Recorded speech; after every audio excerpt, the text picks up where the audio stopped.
रेहड़की दरबार जे गादी नशीन साईं सांधराम देहांत करे वियो।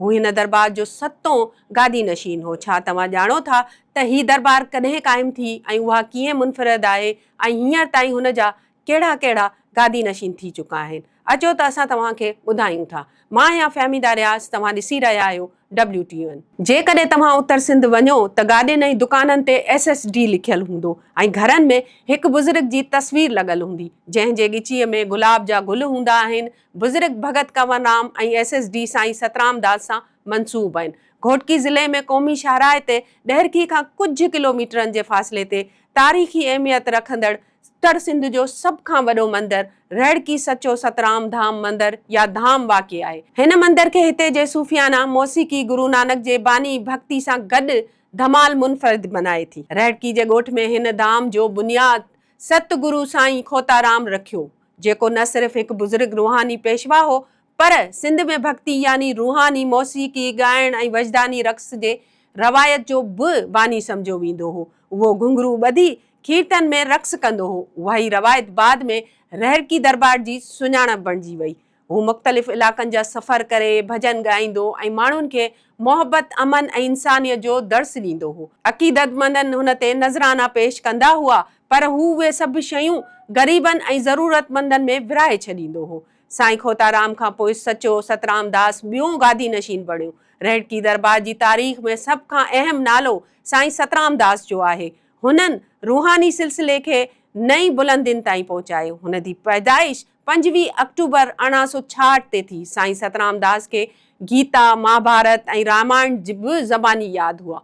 उन खां अलावा हू सूफ़ी ऐं रूहानी बुज़ुर्गनि जहिड़ो भगत कबीर, बाबा फरीद नामदेव, तोकाराम ऐं गुरु नानक जा भॼन ऐं रूहानी कलाम बि अक़ीदत सां पढ़ंदो ऐं ॿुधाईंदो हो। साईं सतराम दास खां पोइ मशहूर रागी भगत कंवरराम खे गादी नशीन सौंपी वई। हू बि सॼी सिंध में भक्ति गीत ॻाईंदो हो ऐं हिंदू हुजनि या मुसलमान ॿई हुन जा अक़ीदतमंद हुआ।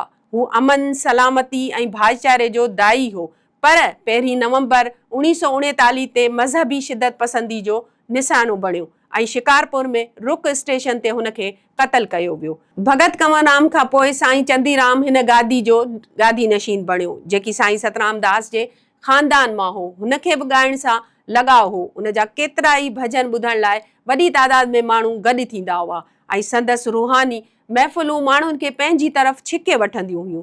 चंदीराम खां पोइ साईं भगवान दास बि सतगुरु साईं सतराम दास जी ख़ानदान मां हो। उनखे रूहानियत ऐं मराक़बे में ख़ासि महारत हासिल हुई। चंदीराम खां पोइ साईं कन्हैया लाल गादी नशीन थियो, जंहिंखे मोहबत सां दूल्हा दरवेश चयो वेंदो हो, जेको सादे मिज़ाज ऐं इंसान दोस्त बुज़ुर्ग हो। फलाही कमनि में घणो सरगर्म रहियो। साईं कन्हैया लाल खां पोइ साधराम साहब रेहड़की दरबार जा गादी नशीन थियो।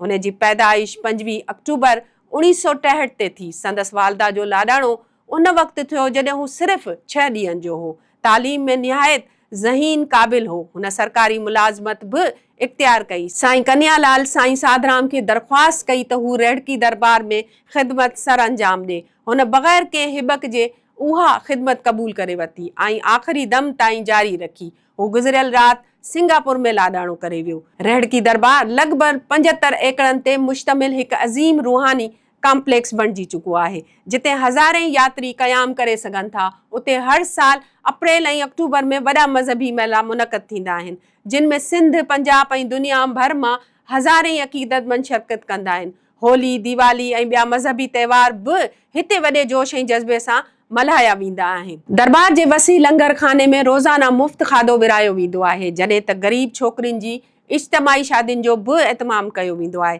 SSD धाम जूं शाख़ूं सिंध खां अलावा इंडिया, दुबई ऐं ॿियनि मुल्कनि में बि वाक़िअ आहिनि। जिते अक़ीदतमंद विरहाङे वक़्तु हितां लॾे विया हुआ, उन्हनि दरबार खे परे रहंदे बि अक़ीदत जारी रखी। साईं साधराम खां पोइ गादी नशीन केरु थींदो, मौजूदा गादी नशीन ऐं अॻूणनि गादी नशीननि जा ख़ानदान इहो फ़ैसिलो कंदा।